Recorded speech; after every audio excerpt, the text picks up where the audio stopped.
Você já ouviu falar do homem que lavou as mãos, mas não conseguiu lavar a consciência?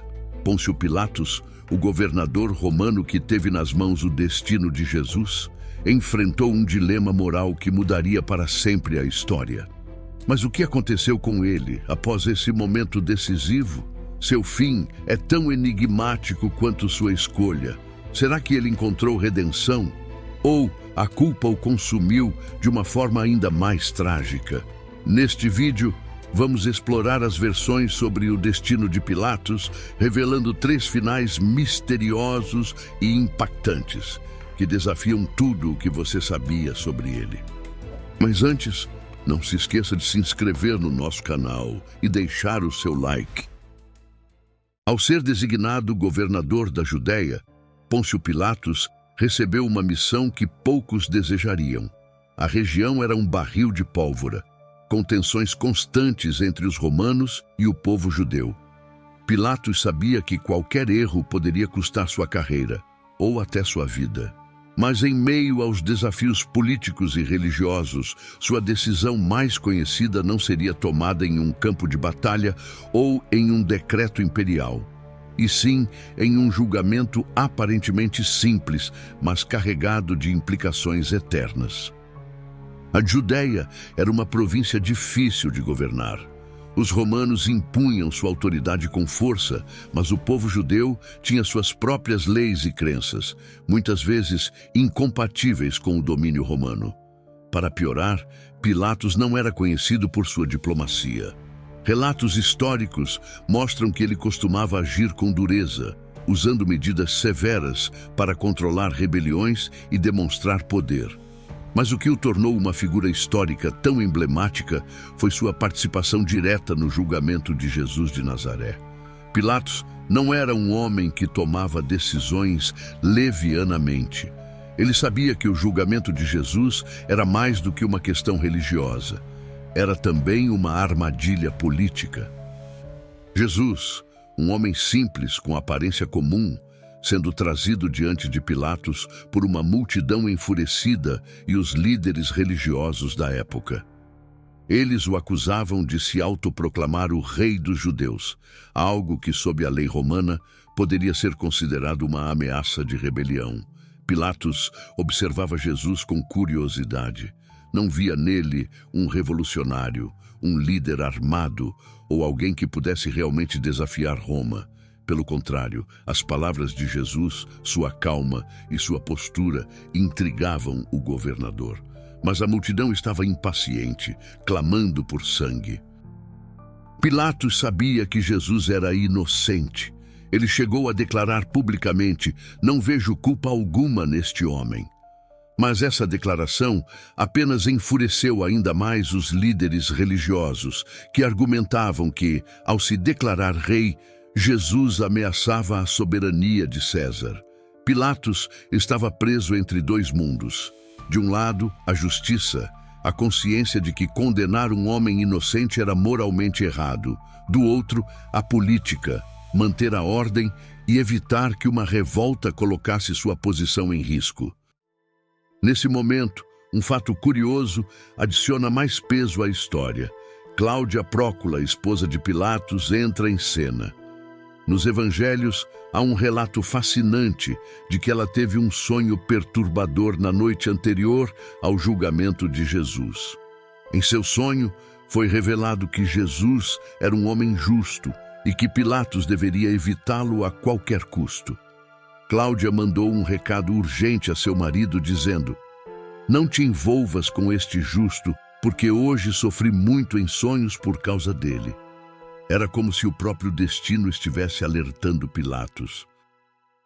A mensagem de sua esposa mexeu com Pilatos.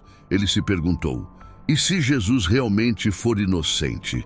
E se esse julgamento for uma armadilha para me comprometer? Mas ao olhar para a multidão que o pressionava, Pilatos hesitou. Sua posição como governador dependia de agradar ao povo e manter a paz. Era claro que sua hesitação não era apenas política, era também espiritual. Ele sabia que suas ações naquele momento teriam consequências muito além da sua administração na Judéia. Mesmo com todos os alertas, da consciência, da lógica e até de sua esposa, Pilatos escolheu ceder à pressão. Ele viu que não poderia agradar a todos. Então, decidiu entregar Jesus à multidão, mas não antes de realizar um gesto simbólico que marcaria sua vida para sempre: lavar as mãos em público. Estou inocente do sangue deste justo, a responsabilidade é de vocês. Mas será que um simples gesto poderia apagar a culpa de uma decisão tão profunda? Pilatos tentou se isentar da responsabilidade, mas seu ato foi um testemunho de sua covardia. A crucificação de Jesus não foi o fim da tormenta de Pôncio Pilatos. Na verdade, foi apenas o início. Dias após sua decisão, rumores começaram a circular. Aquele homem que ele condenara injustamente havia ressuscitado. Como um governador romano lidaria com algo tão inexplicável e perturbador? Após o brutal evento da crucificação, parecia que tudo voltaria ao normal. Para Pilatos, era apenas mais um prisioneiro condenado. No entanto, o terceiro dia trouxe um relato inquietante.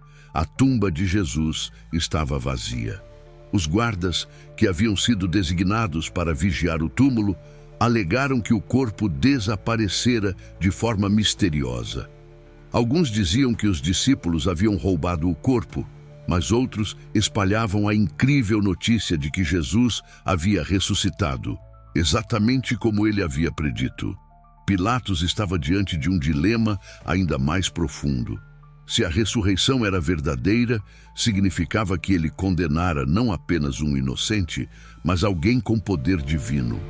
E, se fosse mentira, como explicar a sequência de eventos que ninguém conseguia refutar? Para um homem acostumado a resolver problemas de maneira prática e política, Pilatos se viu diante de algo que fugia ao seu controle. O sumiço do corpo de Jesus tornou-se uma ameaça à sua legitimidade como governador. Líderes religiosos exigiram que ele reprimisse qualquer menção à ressurreição, alegando que isso poderia gerar rebeliões e desestabilizar a região. Mas como ele poderia silenciar um evento que ganhava força entre as massas? A narrativa da ressurreição não apenas crescia, mas desafiava o próprio poder de Roma. As noites de Pilatos tornaram-se longas e sombrias. Ele era atormentado por sonhos e pensamentos constantes sobre o julgamento de Jesus. As palavras do Nazareno ainda ecoavam em sua mente. Nenhuma autoridade terias sobre mim se de cima não te fosse dada. Pilatos sabia que não havia julgado Jesus por sua culpa, mas por conveniência. Agora, cada relato sobre milagres e aparições de Jesus após sua morte era como um golpe em sua consciência. Imagine o peso emocional. Um homem que tentou se eximir da responsabilidade lavando as mãos, agora afundava no mar da culpa. Ele se perguntava: e se eu tivesse agido com justiça? E se eu tivesse tido a coragem de libertar aquele homem? Enquanto isso, os apóstolos começaram a pregar com ousadia sobre a ressurreição de Jesus, enfrentando perseguições e ameaças, mas nunca negando sua mensagem. Um episódio, em especial, deve ter atingido Pilatos em cheio. Pedro, ao ser preso, declarou que ele e os outros apóstolos eram testemunhas vivas de que Jesus estava vivo. Essas palavras chegaram aos ouvidos de Pilatos e reacenderam o medo.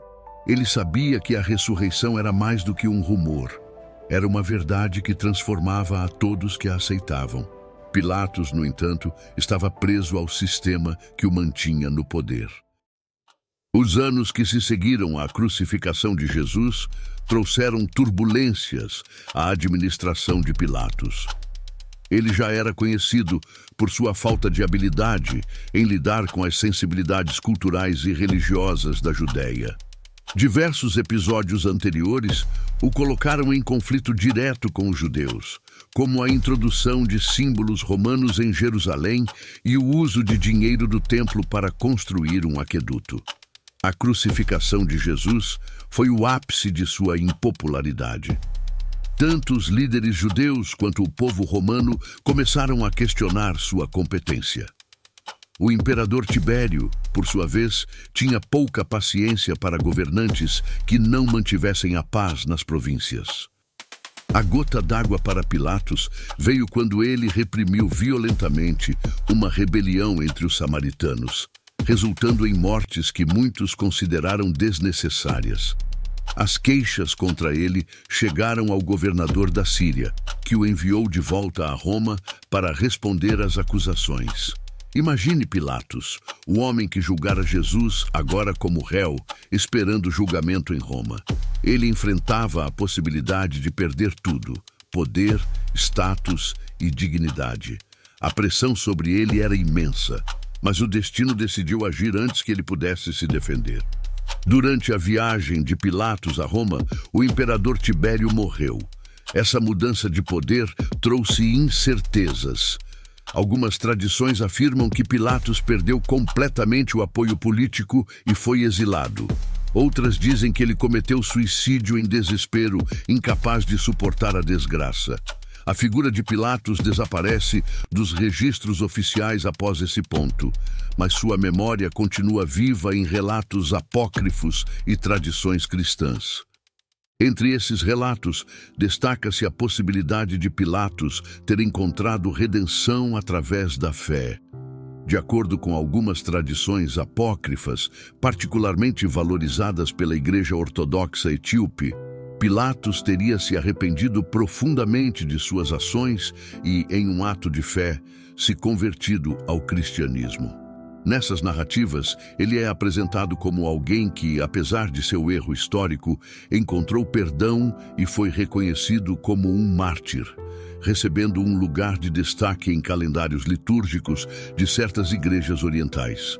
Essa visão retrata Pilatos como uma figura de esperança, sugerindo que, mesmo após os maiores erros, há espaço para reconciliação e redenção. Por outro lado, algumas narrativas ocidentais pintam um destino sombrio para Pilatos, onde a culpa foi mais forte que qualquer possibilidade de redenção. Nessas histórias, Pilatos é consumido pela vergonha e pelo peso de suas decisões. Sua tentativa de lavar as mãos foi incapaz de aliviar sua consciência, e o arrependimento tornou-se insuportável. Essas versões sugerem que ele tirou sua própria vida, incapaz de enfrentar as consequências de ter condenado um homem inocente à morte, especialmente alguém cuja ressurreição desafiou sua autoridade e colocou em xeque sua posição. O suicídio de Pilatos reflete uma tragédia humana, o fracasso de lidar com o remorso e a incapacidade de buscar uma saída para a culpa. Outra tradição histórica sugere um fim menos dramático, mas igualmente melancólico: o exílio. Após o período turbulento na Judéia, Pilatos teria sido removido de sua posição devido a conflitos políticos e revoltas que marcaram seu governo. Relatos afirmam que ele foi enviado à Gália, onde passou seus últimos dias isolado, longe do poder e da influência que um dia exerceu. Esse cenário mostra um homem destituído de tudo o que um dia valorizou, vivendo seus dias finais em obscuridade, sem a glória e o controle que tanto buscara preservar. Por fim, a história de Pôncio Pilatos não é apenas sobre um governador romano. É um alerta sobre como nossas escolhas têm consequências que ecoam muito além de nossas vidas. Ele tentou lavar as mãos de sua responsabilidade, mas descobriu que a culpa é um fardo que não pode ser simplesmente descartado. Seja qual for seu destino final, a vida de Pilatos nos convida a refletir. Até que ponto estamos dispostos a comprometer nossa integridade para agradar outros? E como lidamos com as consequências de nossas escolhas quando elas fogem do controle? Como você acha que Pilatos terminou a sua vida? Deixa nos comentários a sua opinião e não esqueça de se inscrever em nosso canal para não perder nenhum estudo bíblico. Se você ainda não deixou o seu like, aperte agora o botão e fique com Deus.